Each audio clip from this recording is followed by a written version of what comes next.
Hello, class. Welcome back. I know we're doing our learning and our teaching a little bit different right now due to um, the COVID-19, what everything that's going on. So I hope that you guys are all safe and sound. So we are all starting on our Unit 1, which is the Coming of Age unit, which is the fundamentals and the stepping stones that you guys are going to need when it comes to your future academic work and how we're going to get you guys to be able to convey your message and to be able to have the manner to be able to express yourself at an academic level, and to get your points across. So coming of age is a very interesting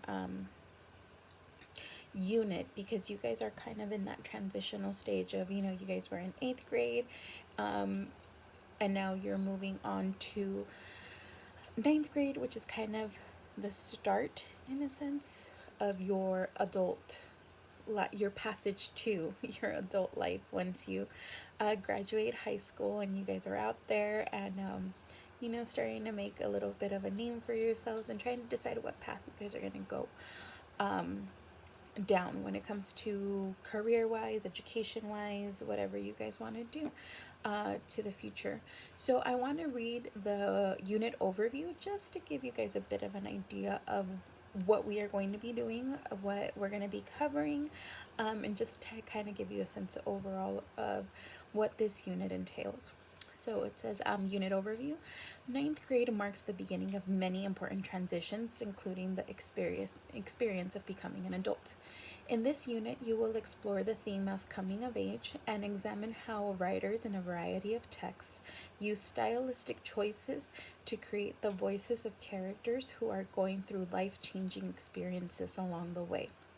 You will study text independently, conduct interviews, analyze arguments regarding the value of post secondary education, and examine the complex relationship between an author's purpose, his or her audience, and the way in which he or she appeals to readers. By the end of the unit, your academic coming of age will be marked by a heightened understanding of voice, appeals, and persuasive techniques. So basically what we're going to be doing with this unit is that we're going to try and give you guys, like I said, those stepping stones and give you the tools that you guys are going to need to be able to take an idea, take an argument that you might have, and be able to bring your point across in an academic way that also will be able to help you to gather the evidence that you might need and arrange it all to where you are going to be able to get your point clearly across, like we said, in a very academic and educated manner, and where you're going to be able to uh, get the people that are going to be reading your work, to get them to really understand where you're coming from and also what your ideals are, and like I had mentioned before, what you guys are trying to get across to them. So if we move down, we are gonna be talking about a lot of things. The big ones that I really want to hit with you guys in this lesson would be an author's voice, the way that they are expressing themselves, expressing what it is that they want their audience to know, and also the tone of their voice. Are they being aggressive, or is it more of a laid back feel to what it is that they are presenting? Is it very stern, very matter of fact? This is the situation, and this situation is going on because of A, B, and C, very direct, straightforward? Or are they taking a scenic route where they're being very explanative to what it is that they're trying to inform you guys of, or trying to get you to their sides?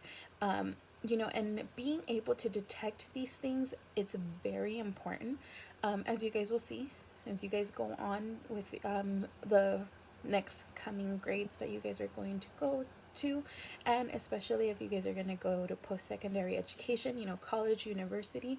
It's really important to be able to to tell where somebody's coming from and whether the information that they're presenting to you may be genuine or not.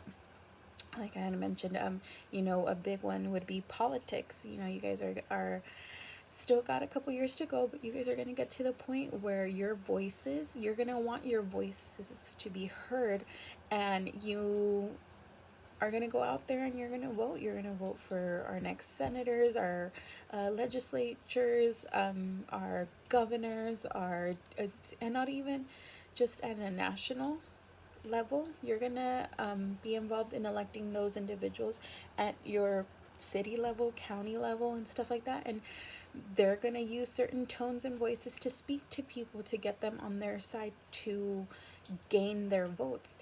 And hopefully with this unit, we'll be able to develop that in you to where you're going to not only be able to find your own voice in your tone in your work that you're going to be presenting and writing, but also to be able to analyze and dictate and figure out what other people's voices and tones are, so what they're trying to sell you, and whether it's worth buying into or if you see faults in it.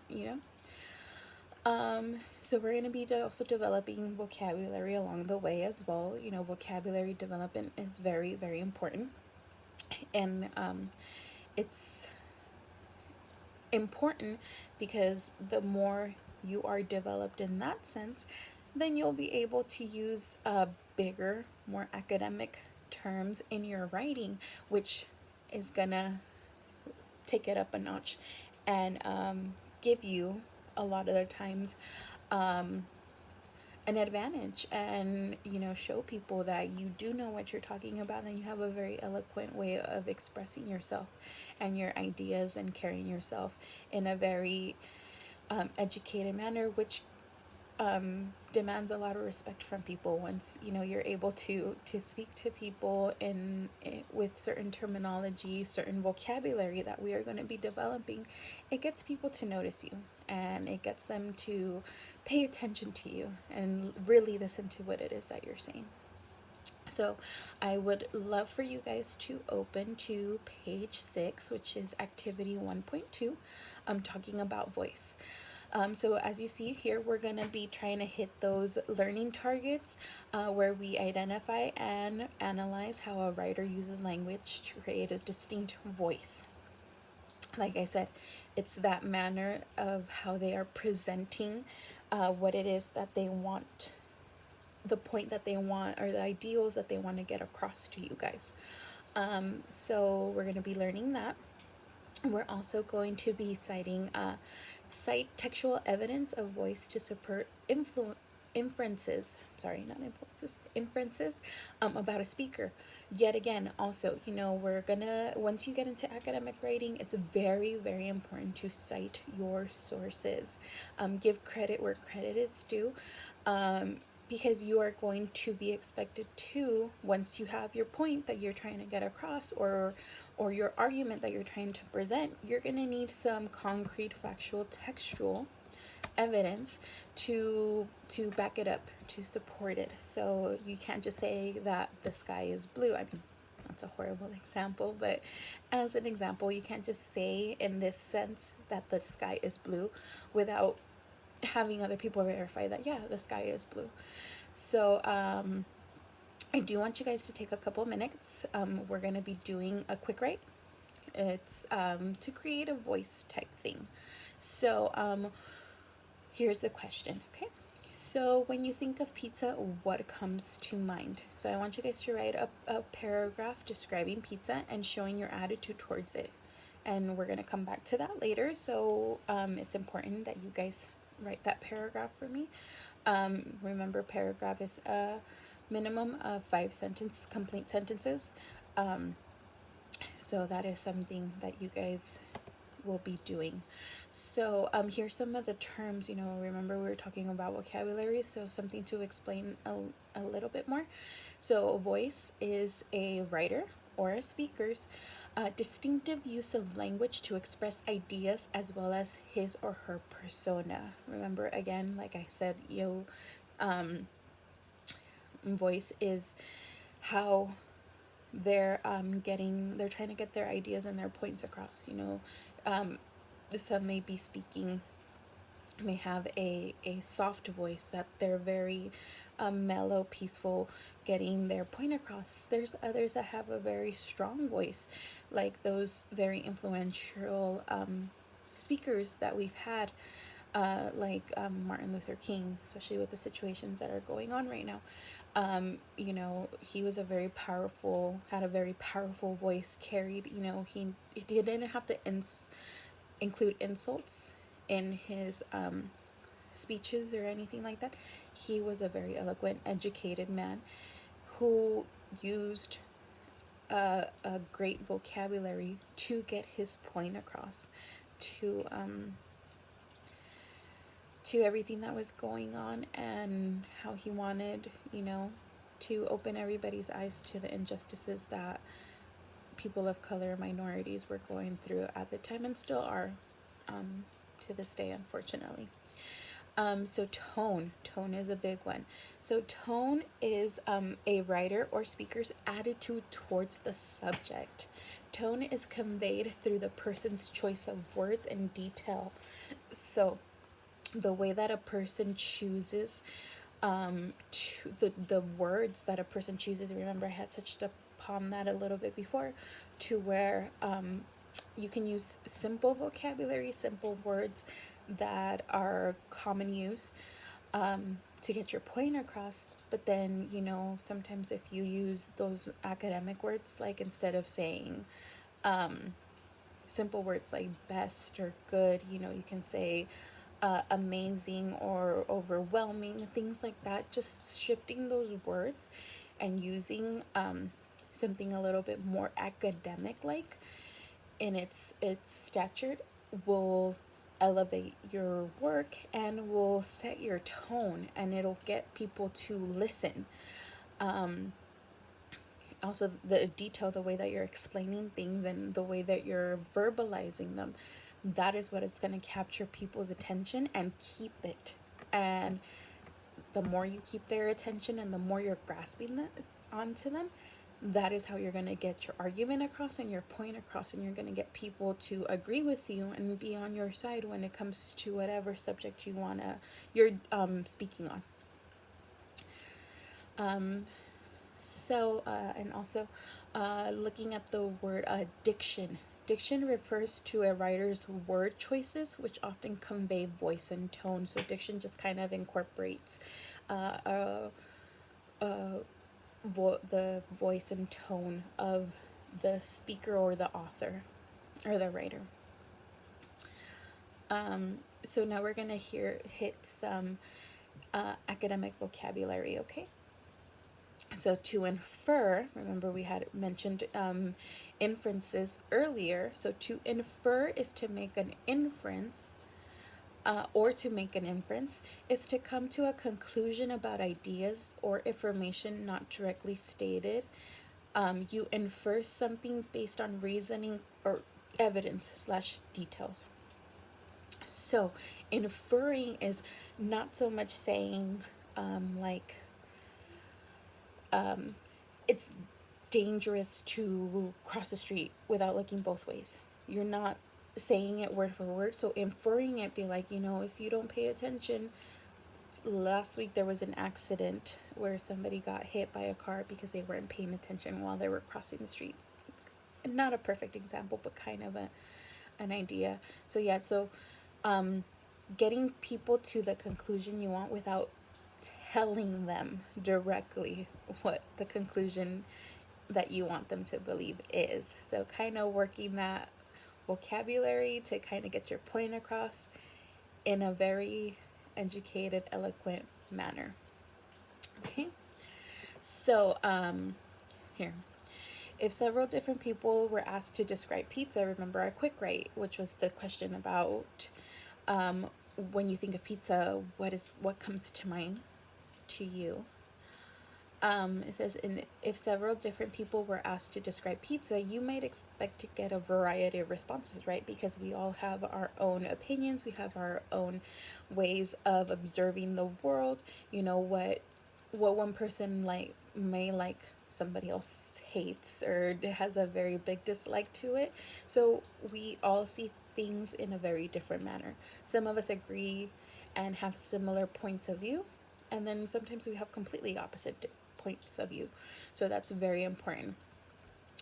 And that is where you can see a person's different tone or voice on the matter. So remember again, tone is a writer or speaker's attitude towards a subject and is created through a specific word choice or diction. Remember that diction? And then voice is a result of, I'm sorry. I'm so sorry. We're gonna backtrack because I'm not sure. I got jumbled right now. So remember, tone is a writer or speaker's attitude towards the subject and is created through a specific word choice or diction. Voice is the result of the writer or speaker's use of language, and it may be so unique that it is almost like a fingerprint, a sign of a writer's or speaker's identity. This fingerprint results from three central aspects of how language is used in text. So there's three ways that language is used within text, which is diction, number one, syntax, and imagery. So diction, remember, word choice intended to convey a certain effect. So using certain words will empower the statement that you're making or make it more powerful, come across more strongly or weakly, depending on what word choice that you use. Syntax is a sentence structure, so the arrangement of words and the order of grammatical elements in a sentence, so the way that you write the sentence, basically is what syntax is. And imagery, imagery, the words or phrases, including specific details and figurative language that a writer uses to represent persons, objects, actions, feelings, and ideas descriptively by appealing to the senses. So basically, painting a picture with words or phrases. And that's how we read books. When we read books, authors use a lot of imagery to get you to paint or to picture that image in your mind as you're reading the story. And the way that they use they're using their diction, which is the word choices, syntax, which is the grammatical structure of those words, creates that imagery that keeps you enthralled in that story and keeps your attention and keeps you painting those vivid images or paintings in your mind to keep you hooked onto the story. Okay. So, and experienced writers can do this effortlessly, and they know how to incorporate these three things to once again get their points across, whatever they're trying to present to you. An experienced writer knows how to use those to get the most bang for their buck, as we would say. So the following that I'm going to read to you is going to be one person's description of pizza. And I want you guys to pay attention and see what inferences you guys can make about speaker one, and based on their voice. And also, they're page 7. As you can see, we have a graphic organizer to where it says speakers, and we have speaker 1, 2, 3, 4. We have the other speakers that are going to be on the bottom, that we're going to fill these boxes for. So the first box would be the inference about the speaker. Okay, so what are you guys inferring that the speaker, about their age, their status, their preferences? We can tell all that just by reading a little paragraph about what somebody feels about when it comes to pizza. Interesting. We're also going to do their diction. We're going to look at the syntax, the imagery, and the tone. Okay, so for that first speaker, they said, eating pizza is rather like embarking on a transcontinental excursion. You embark on a journey without being quite certain of what you will encounter. A well made pizza contains the aromatic essence of fresh basil, oregano, and garlic that beckons invitingly. Once you bite into a perfectly sliced piece of pizza, your taste buds awaken and celebrate. When properly prepared, pizza is an extraordinary culinary creation. Well, I don't know about you, but this first writer makes me feel like, geez, maybe I shouldn't eat this pizza. It sounds like this slice of pizza is very, very important, and kind of one of a kind. It's inviting. Um, it, I feel like this first speaker, with their tone and their word choice, their diction, they're making it seem like this adventure that you're gonna go on by taking of taking a bite of the slice of pizza. So let's see. So what can we infer about this first speaker? Obviously, they're a very educated person, and how can we tell? Simple fact of the words that they use, the diction. So there's transcontinental excursion. That's a very educated academic way of saying taking a trip. See the difference? Taking a trip or going on vacation, going on an adventure, even that, opposed to embarking on a transcontinental excursion. And it keeps going. You embark on a journey, like, you're going, instead of saying, I'm going on an adventure, I'm going somewhere, you're embarking. Also, the way that the speaker describes a pizza, the aromatic essence of fresh basil, oregano, beckon invitingly, like they're calling you to eat the pizza, the smells and everything, which, yeah, they do. And then it says, once you bite into a perfectly sliced pizza, your taste buds awaken and celebrate. It's like they're having a little party in there because they're tasting something that's obviously amazingly good. It's pizza. And then the last sentence, when properly prepared, pizza is an extraordinary culinary creation. Those are, instead of saying, when it's made right, pizza's really good. This is just a more educated, academic way of stating that.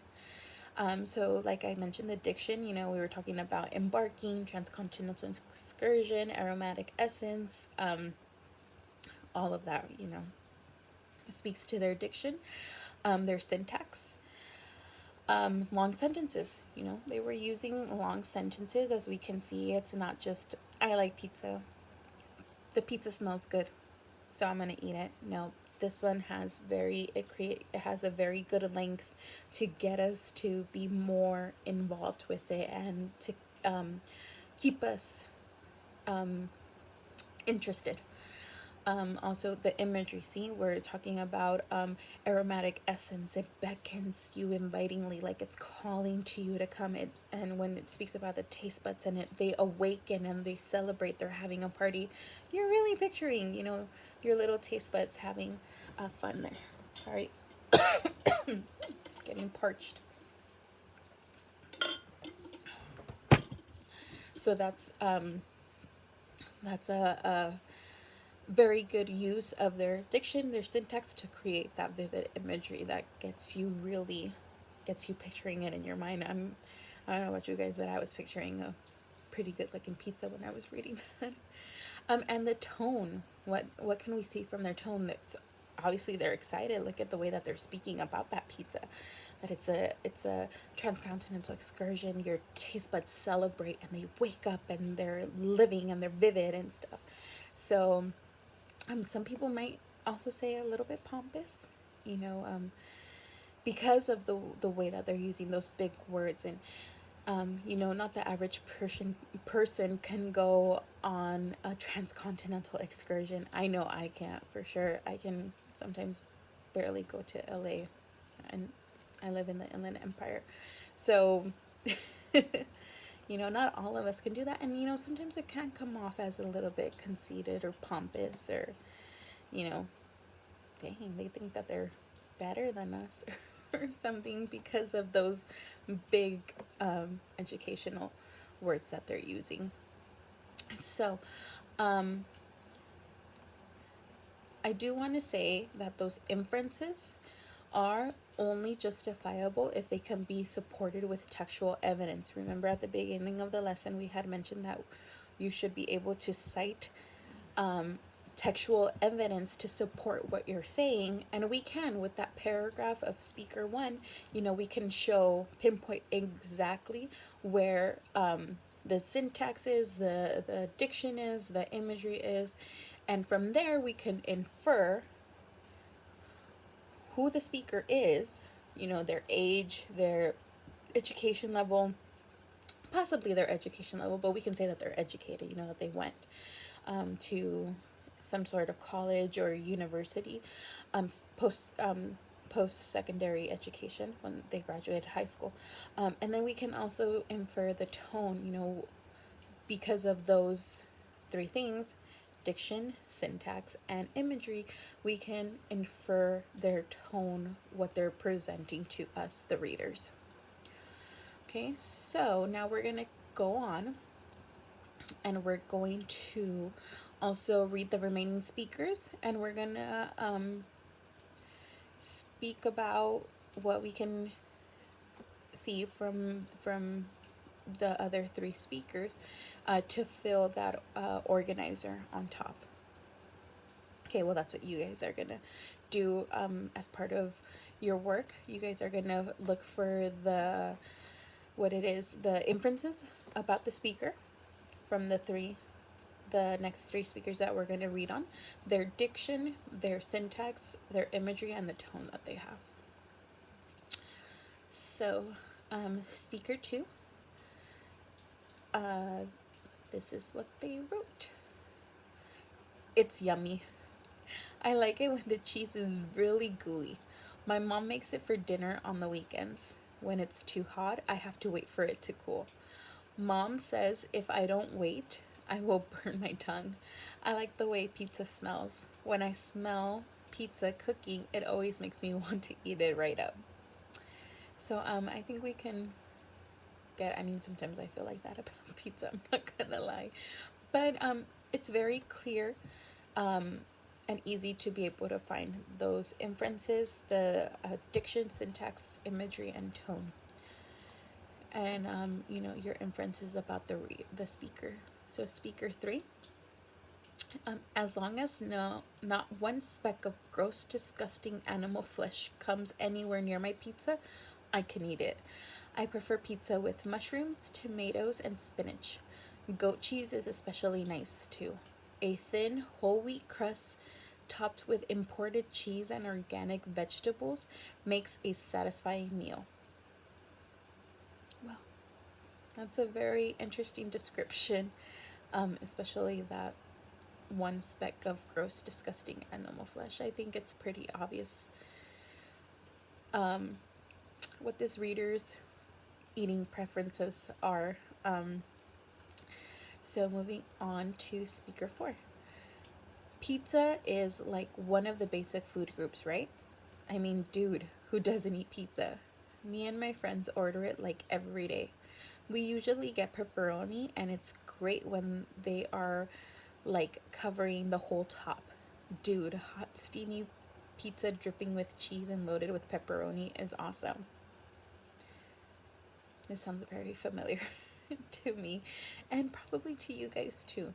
So, you guys have it in your textbooks, so you guys can use that, read it, cite your textual evidences to support what you guys are writing in that graphic organizer, where you're putting your inferences and the other information needed about these next three speakers. Okay, so once you guys do that, what I really would like to cover next would be narrative voices. So this is a type of voice that you guys are going to be covering. Okay, And the way to be able to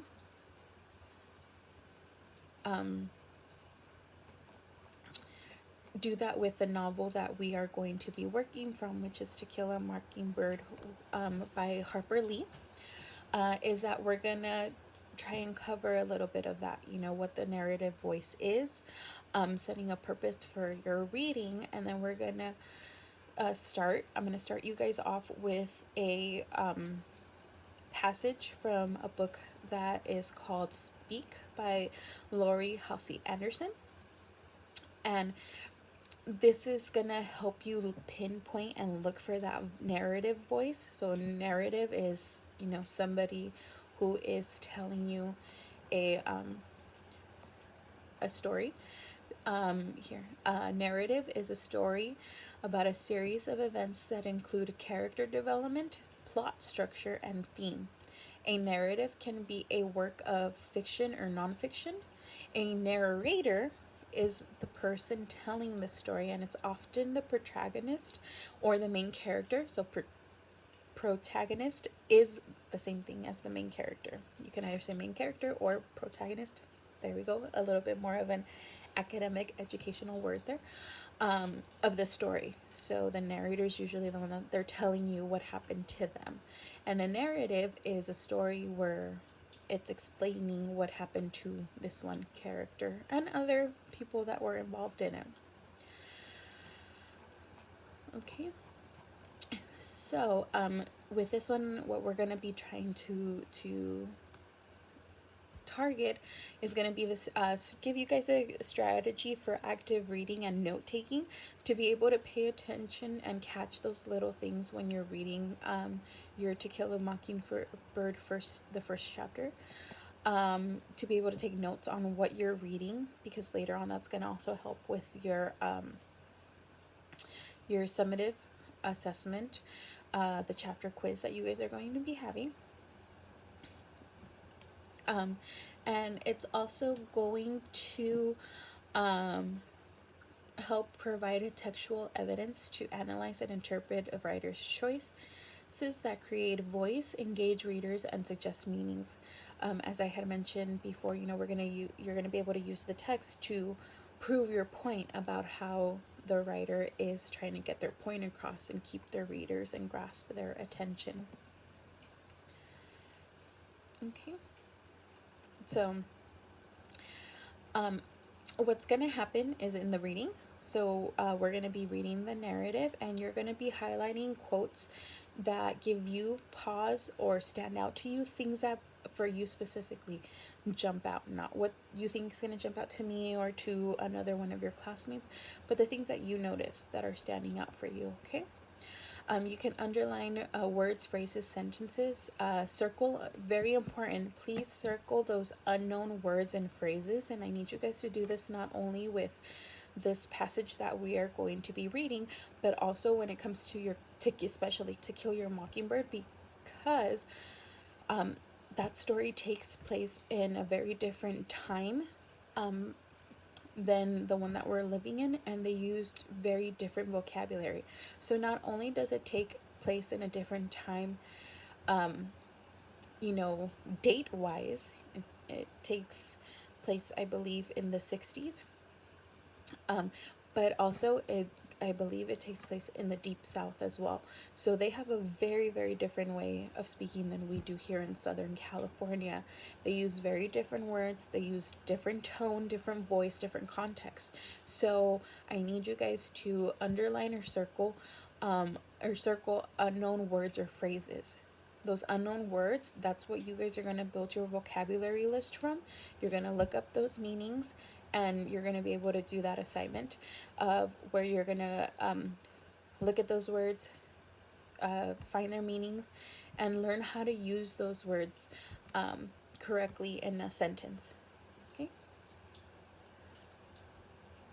And by that, we're going to be using context clues, word parts, so, within where that word falls within the sentence, how it's being used to kind of figure out the meaning, and obviously dictionaries. Okay, So to give you guys a little bit about this author, so her name is Laurie Halsey Anderson, and she, born in 1961, Laurie Halsey Anderson always loved reading and writing. Even as a child, she made up stories and wrote for fun. As an adult, she did freelance reporting until she began publishing her work. Her novel Speak, which won numerous awards and was a bestseller, was made into a movie.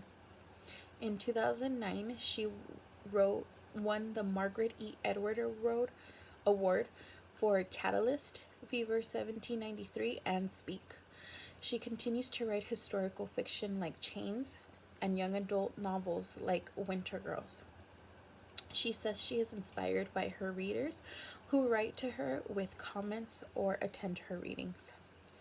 So I'm gonna start you guys off reading a little bit. As you can also see, we are on page, let me get you guys the page 10. As you guys can see on this side, it explains, dashes, why a writer might use dashes, just to give a break in their speech. And it also gives us on the sides, as you guys can see there, some vocabulary words. Might be some words that you guys don't know, and you guys can use those words that are there on the margin on the side for your vocabulary list as well. Okay, so here is an excerpt from Speak. I find my locker after social studies. The lock sticks a little, but I open it. I dive into the stream of fourth period lunch students and swim down the hall to the cafeteria. I know enough not to bring lunch on the first day of high school. There is no way of telling what the acceptable fashion will be. Brown bags, humble testament to suburbia, or terminal geek gear. Insulated lunch bags, hip way to save the planet, or a sign of an over-involved mother.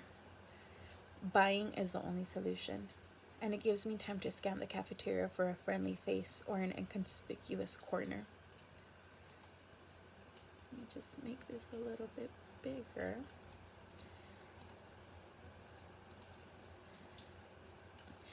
The hot lunch is turkey with reconstituted dried mashed potatoes and gravy, a damp green vegetable, and a cookie. I'm not sure how to order anything else, so I just slide my tray along and let the lunch drones fill it. This 8-foot senior in front of me somehow gets 3 cheeseburgers, french fries, and 2 ho-hos without saying a word. Some sort of Morse code with his eyes, maybe. Must study this further. I follow the basketball pole into the cafeteria. I see a few friends, people I used to think were my friends, but they look away. Think fast, think fast. That's the new girl Heather reading by the window. I could sit across from her, or I could crawl behind the trash can, or maybe I can dump my lunch straight into the trash and keep moving right outside the door. The basketball pole waves to a table of friends. Of course, the basketball team. They all swear at him. A bizarre greeting practiced by athletic boys with zits. He smiles and throws a ho-ho. I try scooting around him.